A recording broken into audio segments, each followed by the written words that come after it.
Do dreams work? Our minds create stories and images when we sleep, and they are known as dreams. The dreams could be fun, romantic, entertaining, disturbing, terrifying, and in some cases very strange. For years, dreams have become a source of mystery for scientists and psychological professionals. Many people wonder why dreams happen, how they happen, what they mean, and if they can be controlled. The dreams we experience are a combination of verbal, visual, and emotional stimuli that result into nonsensical and oftentimes entertaining storylines. Some people have solved their problems in their sleep, and as soon as they woke up they implemented the solutions to their real waking life situation. Mankind has for centuries attempted to figure out why he experiences these nightly scenarios. The early civilizations actually thought dream worlds were real physical worlds which they would enter only when in their dream state. The researchers and dream experts have different opinions on the purpose of dreams in our lives. Some will say that they are random brain impulses, others say that the brains are working through issues that we face when awake and that it is a kind of coping mechanism. Others still say that we can find solutions to problems in our waking life by interpreting our dreams. Various theories about how dreams work have been discussed. The dream theories. This article highlights the 3 famous theories that give us some insight into how dreams work. Sigmund Freud theory.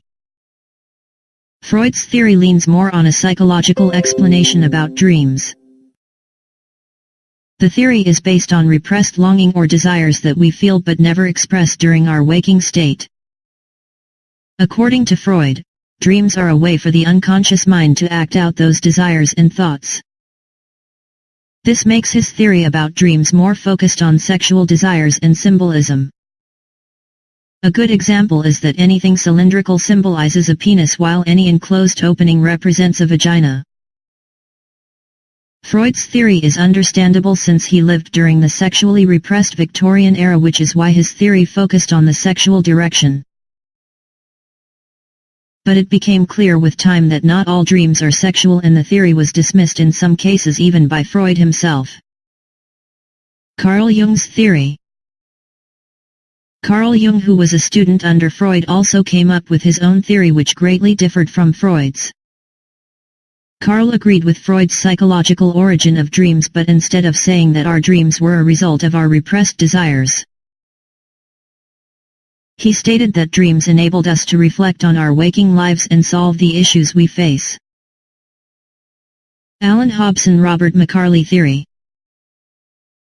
In 1973 or thereabouts, 2 researchers named Alan Hobson and Robert McCarley came up with another theory that seemed to make more sense than Freud and Carl's.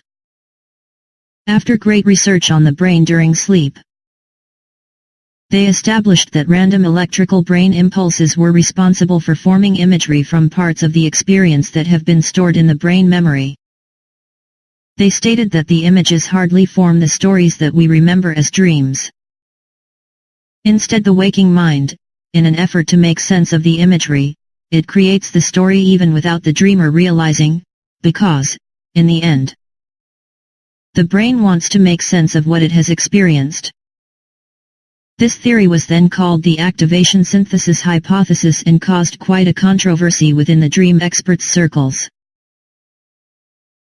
The controversy was mainly because this theory was nothing like the previous psychoanalytical theories by Freud and Carl. However, it has been there for a long time, and to date, it remains one of the most popular dream theories. What happens when we sleep? When we sleep, there are 5 sleep stages involved, and they are as follows. Stage 1. This is the stage where the sleep is very light and it's easy to wake up. Actually, any distraction can cause you to wake up at this stage. It is the beginning of sleep.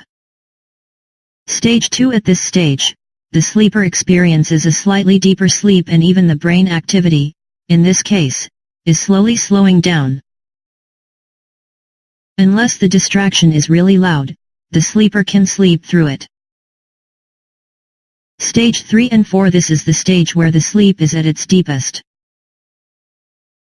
Actually, brain activity at this stage has slowed down considerably. It is when we have the slowest brain waves which go up to stage 4. Stage 5. This occurs 90 minutes after we go to sleep, which is actually after the 4th stage. REM, rapid eye movement sleep, begins here. REM is mainly recognized when movement of the eyes occurs. During REM, there are various physiological changes that occur. The heart rate and breathing quicken, the blood pressure rises and the body can't regulate its temperature to normal. The brain activity also increases and becomes at the same level as when we are awake, and in some instances, it becomes even higher. The rest of the body becomes paralyzed until REM sleep is over. According to REM sleep research, the paralysis is as a result of the release of glycine, which is an amino acid to the neurons that are responsible for impulses from the brain or spinal cord. Most of the dreaming takes place during the REM sleep stage, but research has also proven that dreams could occur at any stage of sleep.